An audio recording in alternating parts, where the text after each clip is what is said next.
Every empire is defined by its gate, the single point where power flows in, out, and through its heart. For Australia's criminal underworld, that gate isn't a shadowy back alley or a neon-lit nightclub. It's the sprawling industrial maze of Melbourne's docks.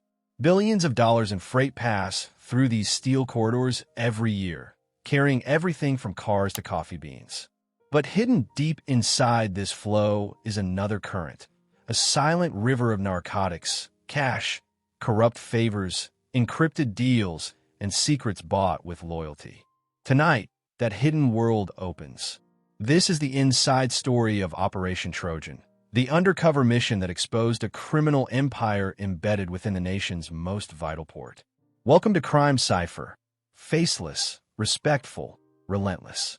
If this decode revealed the truth behind Australia's ports, subscribe, hit the bell, and comment Trojan. The gateway of power. Melbourne's port stands as Australia's busiest and most historically entrenched artery of trade. A colossal labyrinth of cranes, cargo towers, and constantly humming machines. Each day, thousands of containers glide across its piers, disguised as simple commerce, but functioning as the lifeblood of an entire continent. Coffee beans from Brazil, car parts from Japan, furniture from Europe, and sometimes, hidden behind false walls or packed beneath crates of fruit, kilos of methamphetamine and cocaine destined for Australian streets. For years, customs officers felt something was wrong. Too many red flags popped up and vanished without explanation. Shipments that should have triggered alerts slid through effortlessly. Every crate looked legitimate. Every worker had credentials. Every number balanced on paper. Nothing was provable, and that made the suspicion worse. Then, in late 2023, everything changed with a single anonymous email sent to the Victorian Police Cyber Unit. It contained no attachments, no threats, no negotiation, just a subject line that read Trojan. Inside the email, a single sentence whispered a warning. Your enemy is inside the gates. That message planted a seed of doubt, and from that seed grew one of Australia's most complex covert operations. The Port Kings. Within Melbourne's port existed a shadow hierarchy, a network of enforcers, insiders, and facilitators who quietly branded themselves the Port Kings. They weren't a typical gang. They were an alliance, a pact, a fusion of bikie muscle, corrupted union officials, logistics managers, and freight coordinators who realized that controlling the port meant controlling the nation's supply chain. They didn't chase territory. They didn't need to spray logos on walls or start wars on streets. They controlled something far more powerful, the flow of goods. Every container entering or leaving the harbor passed through systems touched by their influence. They controlled rosters. They controlled gate access. They controlled who worked nights, who scanned what, and which containers were chosen for random inspections. Millions could be moved with a single clipboard signature. Billions in drugs could be hidden behind mundane cargo manifests. But police had no evidence, only whispers. Operation Trojan existed to turn whispers into convictions. The Infiltration. Operation Trojan took a bold step no Australian Taskforce had ever attempted, embedding undercover operatives inside the port's nighttime workforce. Under false identities, officers disguised themselves as mechanics, forklift operators, maintenance techs, and clerks. They worked shoulder to shoulder with real dock laborers, enduring long nights of cold rain, diesel fumes, and endless conveyor belts. Slowly, patterns emerged.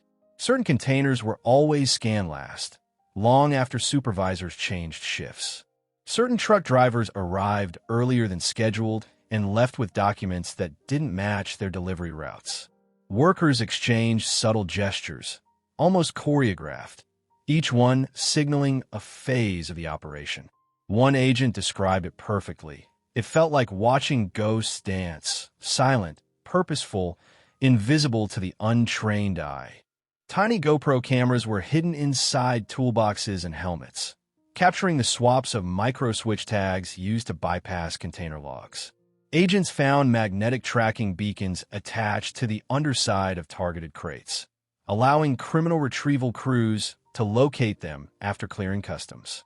What unfolded wasn't chaos or improvised smuggling. It was logistical precision worthy of a multinational corporation, and the Port Kings were running it flawlessly. The horse inside the fortress. The name Trojan wasn't chosen for flair, it was a warning. Just as Greek soldiers hid inside a wooden horse to breach Troy's walls, criminal smugglers hid inside the port's own operational routines. Trojan's undercover officers intercepted encrypted messages between dockside coordinators and shadow brokers overseas. Most messages were coded with numbers and short phrases, but patterns began forming.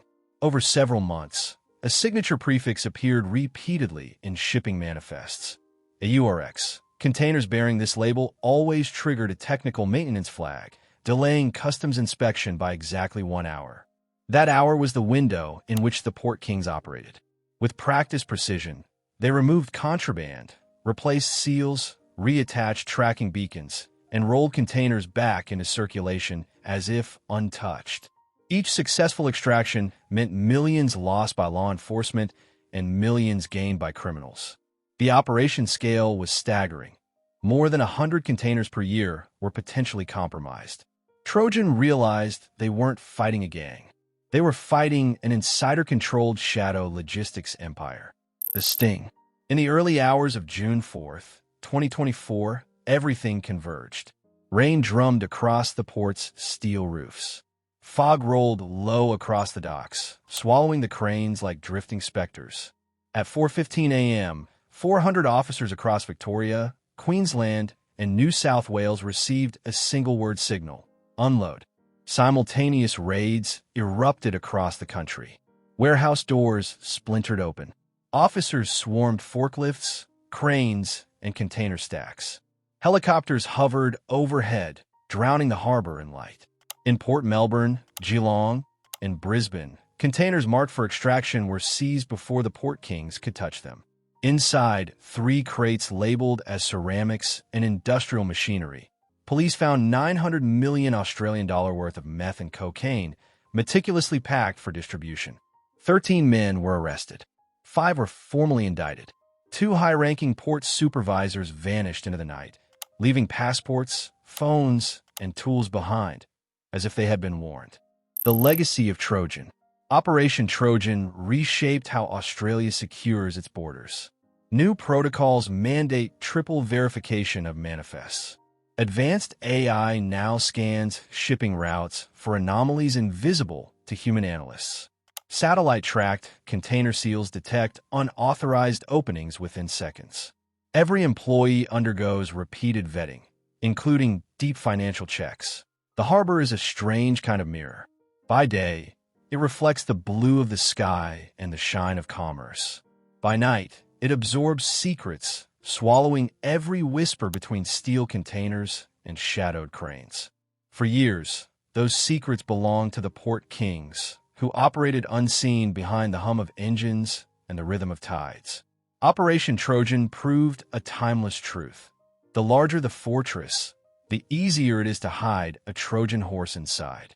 And somewhere beyond the waves, a ghost known only as Spectre continues to watch the cargo flow and the cranes move, waiting for his next opportunity. You've been watching Crime Cipher. Faceless, respectful, relentless. If this decode revealed the truth behind Australia's ports, subscribe, hit the bell, and comment Trojan. Every clue unlocks a darker truth.